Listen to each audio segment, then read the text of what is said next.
Let's talk about Wednesday, Netflix's latest version of The Addams Family, which focuses on Wednesday's child who is full of woe. Myself and Stu are going to talk about this brand new season. As per all honest reviews, there will be major spoilers ahead. Stu, you are, as far as I'm aware, a bit of an Addams Family fan. I am. I was quite excited when I saw this was coming out, especially as it's Wednesday, who I think, for me personally, is my favourite character in The Addams Family as well. It was good to kind of get into like a modernised version of it. The flip side of that is I found it really weird. These people presented in like a modern day version and referencing social media or using like, you know, stupid terminology. Well, there were a few weird ones because like Wednesday doesn't know about like social media, but she knows what mansplaining is. I did kind of like it when she said that to him though, where she was like, did you really just mansplain my own powers to me? But I actually think like it started really strong. You know, you've got her brother locked in a locker and she has these visions where she can see what happened, so she sees him getting stuffed in there by some bullies, and in retaliation she goes and dumps some piranhas into the pool. Oh, great scene. Well, it is. The CGI is terrible. Oh, this is Tim Burton CGI, that's for certain. Yeah, it was absolutely awful. But straight away I was like, okay, this is spot on. It's going to be great. It's the Addams Family. The intro, I was really waiting for that classic like Addams Family theme with the and that was referenced, you know, throughout. It was part of them getting into the Chamber of Secrets, which was cool. And I think there's a scene where Wednesday's talking to Tyler, the sort of like love interest, where they reference the kooky and the spooky, which was quite nice. Yeah, there were actually quite a lot of like references throughout. Initially, I was really let down by like it not having that traditional theme of Addams Family. It's still got like the like Danny Elfman, the guy who did the soundtrack of this, who's done, you know, soundtracks for Tim Burton films for decades. He's taken quite a few like random songs and sort of gelled them into the soundtrack. So you've got like the diddle-it, which is from Black No. 1 by Type O Negative, and that actually riffed it off the Addams Family to begin with. But then later you've got like Paint It Black by Rolling Stones in when she's playing cello on the balcony, and I think there's a Metallica song later, Nothing Else Matters, gets woven in. So I quite liked that he was picking real songs that sort of like lyrically link a bit to Wednesday. Yeah, the soundtrack was actually really good, like in general, wasn't it? There were a few moments where I sort of caught myself getting really into just the music part of it. Yeah. But I still would have liked that traditional. Yes. But that's me Addams clinging on to the theme. past, I guess, isn't it? Rather than... Yeah. It's nice that they've at least done some like little Easter eggs there to the Addams Family. And speaking of the Addams Family as well, this is, you know, very much a Wednesday-led series, and they do appear, but they're quite minimal. They're very much background characters who don't get involved too much. I think Jenna Ortega is brilliant as Wednesday. Someone who, like, because given the character of who Wednesday is, she's a very sort of expressionless, gaunt, almost like someone who's dead but alive type vibe. And I think that Jenna Ortega acts a lot with her eyes. The way she like uses her eyebrows and her eyes like sort of conveys her emotions quite a lot. And I think she does like really well. I think she does. I just think I guess the Addams Family traditionally is like a weird character surrounded by a whole load of other weird characters. And it's all about the family being weird and everyone else is normal. But then you take one of them individually, but you put them into a school full of other weirdos, and I think they lose that overall like oddness and edge about them and just become this softened version that's similar to everyone else, even though she starts somewhat differently, and you know, she's the only one with a slightly different uniform and she's being a bit of an outcast. But then progressively through the series they take that away and she just becomes one of like everyone. I kind of felt like they lost Wednesday for what I perceived the good version of that character to be, and we just got this like teenage school romance that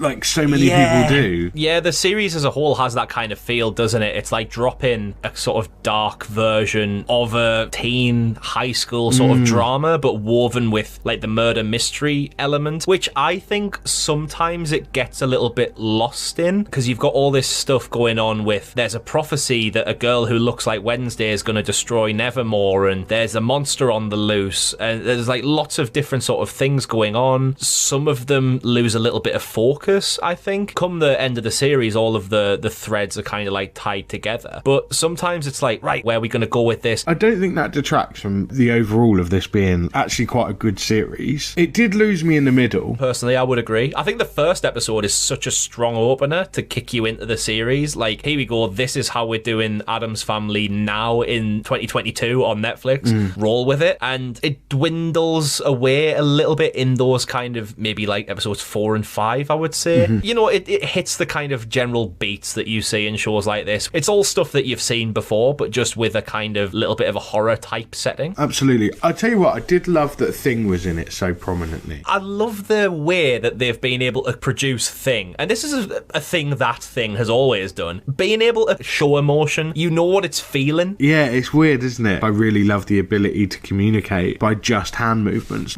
Yeah, I love that Thing was in it. I tell you, the one character that I was disappointed didn't feature very prominently was Lurch. Yeah, he's only in a couple of scenes just driving around the family car. Yeah, and he doesn't even look... I remember Lurch looking like almost a complete zombie, and I really like that. Whereas in this, he looks almost semi-normal, and he doesn't look scary or freaky at all. He just looks like this kind of like, you know, thin, tall guy that's just driving a car. Yeah. I would have liked to see more Lurch. How did you find Fester in this? I was so disappointed by Fester. Okay. He had become Raiden, and he just had the power of lightning. Now, I must admit, I do think that's a throwback. I think that's a reference to the original Addams Family, where his party trick was put a light bulb in his mouth and it glows. And they used to say, like, he had electricity running through his veins, right? That was like an old Addams Family thing. But for him to just show up and it be totally unexplained why he's suddenly Raiden was weird. But it is quite well played when Thing's been, like, stabbed against the wall and he tries to resuscitate it with his fingertips, like defibs. Yeah. That was nice. It's not explained, is it? It's just, oh, this guy's got electric.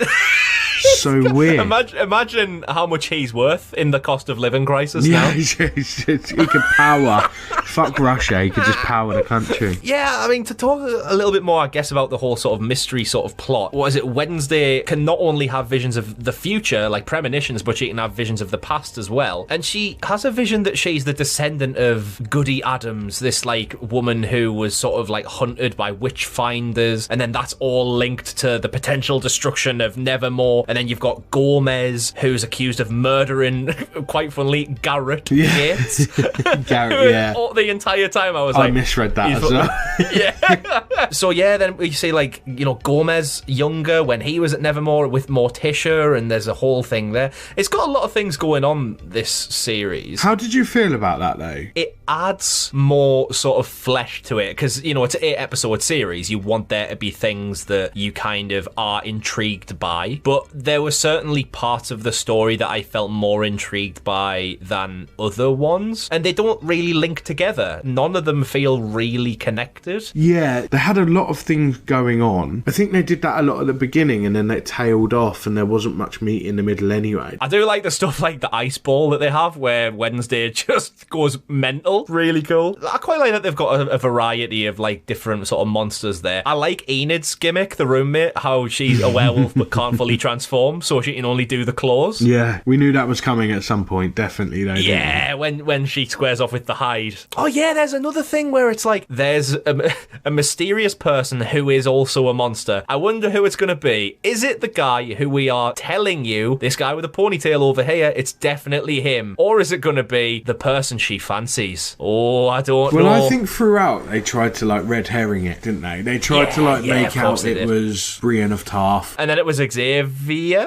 They had sown a few seeds in with the teacher. Miss Thornhill. Yes, that's it. So yeah, Christina Ricci. That's nice that Christina Ricci's in here as well. Yeah, and she played a really good character. They took you off in lots of directions. I think they foreshadowed him quite well. So there was, like, a moment, you know, where they go for a date and they're watching Legally Blonde in the crypt that he set up all romantically. Tyler? Yeah. But Wednesday is wearing, like, a checkered flag, which to me, like, symbolised, like, that was going to be the end and it was going to be with him. And there was just, like, little moments dotted throughout. I did think when it became, like, they mentioned it was like a Jekyll and Hyde type monster, I thought it was going to be, like, one person. But it wasn't. Yeah. They said, this is two people. This is someone, like, turning this person into a monster. I didn't think it would be the teacher. I like as well how with her, like, she's the one who wants to resurrect a witch finder who was after the Goody Addams plot thread, like, from, like, back here in the series. I think that ended fairly weak and was quite quickly done. Just sort of stab him and that's it. Yeah. It was a little bit anticlimactic, even though I do really like,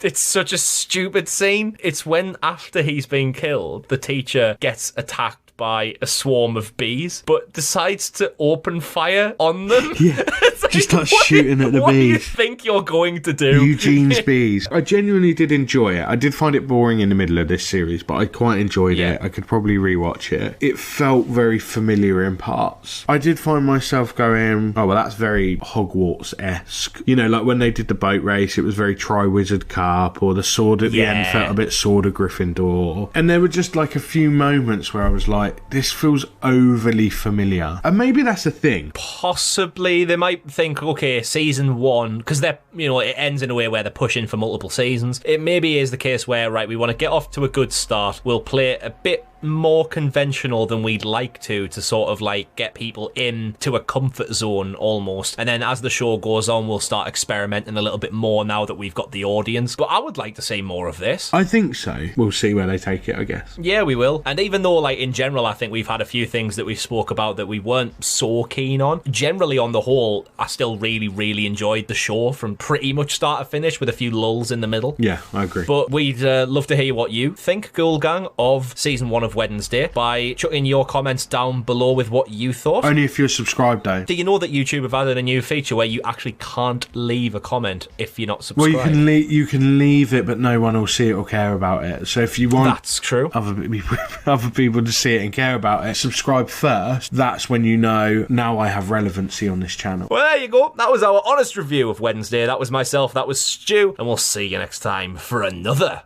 honest review. Cheers out.